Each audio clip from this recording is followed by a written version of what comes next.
Ini dalilnya semua kita sudah tahu tentunya, surah Al-Asr. Ini semua insya Allah umat Islam hafal karena pendeknya surah ini ya.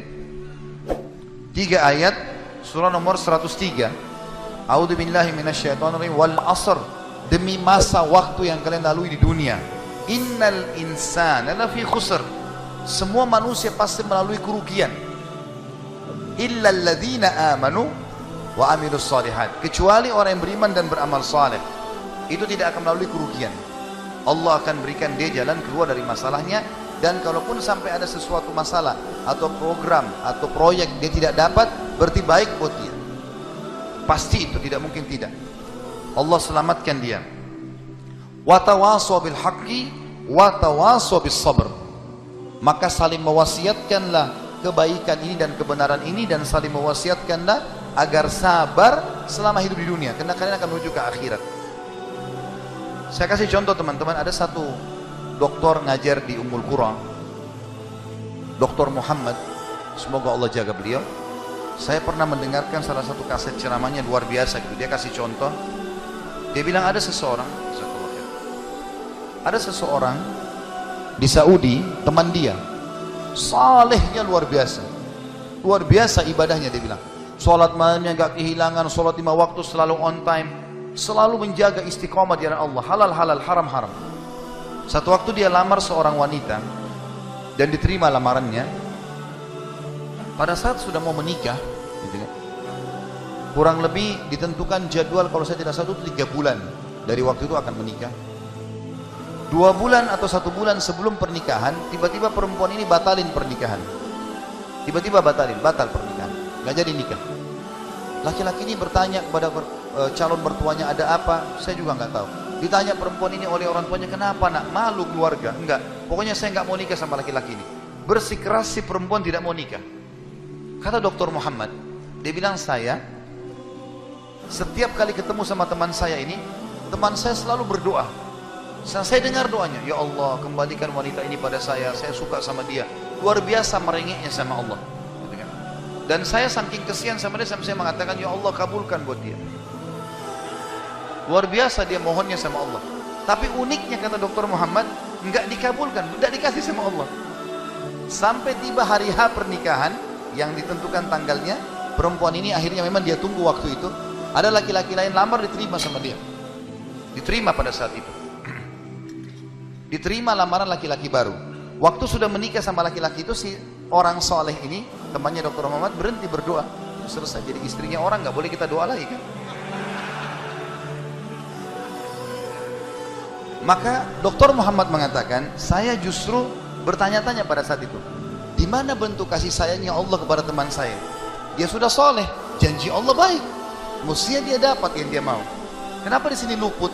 Nah ini yang saya bilang di poin ke-11, Allah selamatkan dari kerugian dan bahaya.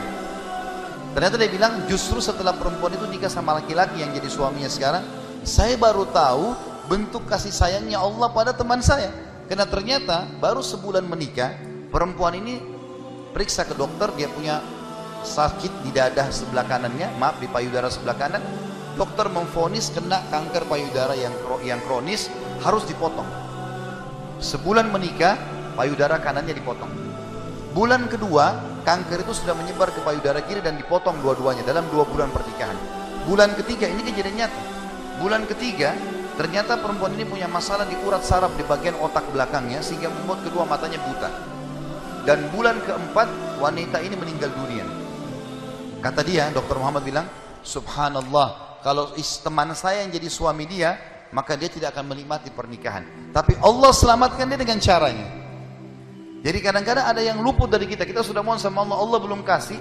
Kalau Allah tidak kasih, teman-teman, yakin itu baik buat kita. Jangan sangka buruk sama Allah. Sebaliknya, kalau kita minta sesuatu yang besar kepada Allah, tidak ada yang mustahil. Yang penting kita merengek dan manja kepada Allah. Dalam kisah yang lain di Yaman, dan ini sempat kisahnya menghebohkan Timur Tengah, anak muda hafal Quran, matanya buta.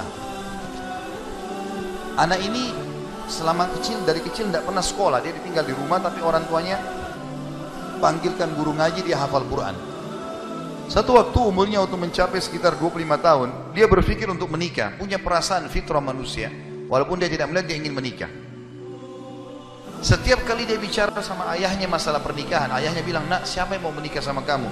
Nggak ada kerjaan, matamu buta, gitu kan? Kalau misalnya ada orang yang simpatik, baru kita bukain pintu itu. Anaknya selalu merasa terpukul. Apa yang terjadi? Dia berdoa sama Allah. Dalam kisah ini dikatakan, dia cerita tentang dirinya, dia bilang, saya berdoa selama sebulan. Sebulan penuh berdoa. Mohon-mohon sama Allah. Kasih ya Allah, nikahkan saya. Dan doanya begini, ya Allah, karuniakan saya wanita yang paling cantik di Yaman, yang paling pintar, yang paling kaya. Begitu doanya. Saya sengaja datangkan contoh pernikahan supaya tidak ngantuk ini. Langsung melotot matanya laki-laki di sini. Tapi memang kisah nyata terjadi seperti itu. Maka teman-teman sekalian, di hari ke-30 dari doanya, sebulan dia berdoa, dia mimpi, ada orang datang dalam mimpinya mengatakan begini, hai anak muda, jodohmu namanya Fulana binti Fulana. Disebut nama perempuan itu. Ayahnya bernama Fulan bin Fulan. Itu tokoh masyarakat di kampung sebelah, di kota sebelah. Besok datanglah lamar. Begitu mimpinya dia. Dia bangun, kaget, dia sholat tahajud, kemudian dia sholat subuh. Habis sholat subuh dia ikut ke masjid. Buta matanya pergi sama ayahnya ke masjid. Pulang dari sholat subuh dia bilang sama ayahnya, ayah, ada enggak kota di sebelah kita ini namanya kota ini? Kata ayahnya, ada. Ada enggak orang namanya Fulan bin Fulan, tokoh di situ? Kata ayahnya, ada. Ini dalam mimpi disebutin. Dia enggak tahu kota itu, dia enggak tahu orang itu. Kata ayahnya, ada. Itu tokoh masyarakat terkenal di sana, orang kaya raya. Ada enggak anaknya namanya Fulana binti Fulana? Kata ayahnya, ada. Kata dia, lamarin buat saya, ayah. Kata ayahnya, apa kau sadar yang kau ucapin? Perempuan ini terkenal karena cantiknya, kayahnya, pintarnya. Laki-laki kalau datang ditolak-tolakin sama dia. Kamu gak ada sekolah, buta mata, kita juga orang pas-pasan. Dia bilang, ayah, saya mimpi begini. Dari mana saya tahu nama kota itu? Saya nggak pernah tahu. Dari mana saya tahu namanya, nama anaknya? Ini mimpi, suruh saya lamar hari ini.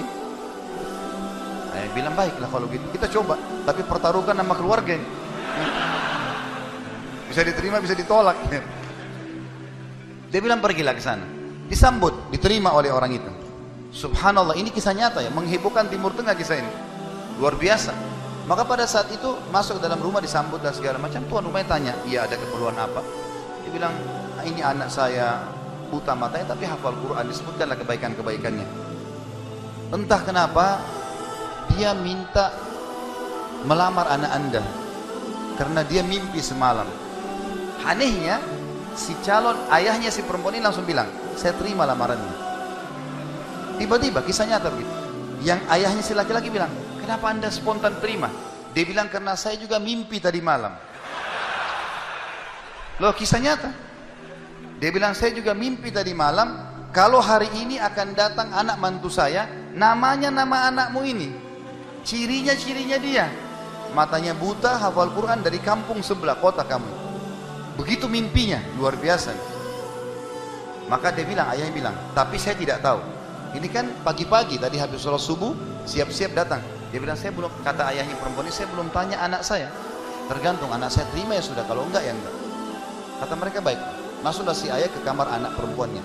Ini ayahnya ini sudah biasa, begitu ditanya, nak ada yang minta, saya nggak mau. Sudah biasa, nolak. Kata dia, nak, dari kampung sebelah, kota ini ada, kampung ini ada si Fulan, matanya buta, mau melamar kamu. Anak perempuan itu bilang apa? Ayah, nikahkan saya. Terima lamarannya. Kata ayahnya, bagaimana? Kau belum lihat orangnya? Dia bilang, tadi malam saya mimpi. Kisah nyata loh. Si perempuan itu mimpi, mengatakan akan datang jodohmu besok, namanya Fulana bin Fulan, dari negeri kota sebelah, buta matanya, hafal Quran, terima lamarannya, karena itu suami terbaik. Menikah gara-gara itu. Makanya sahabat dalam berdoa. Kita ini kadang-kadang atau antum ini sering berdoa baru 2 kali sudah ngomel sama Allah.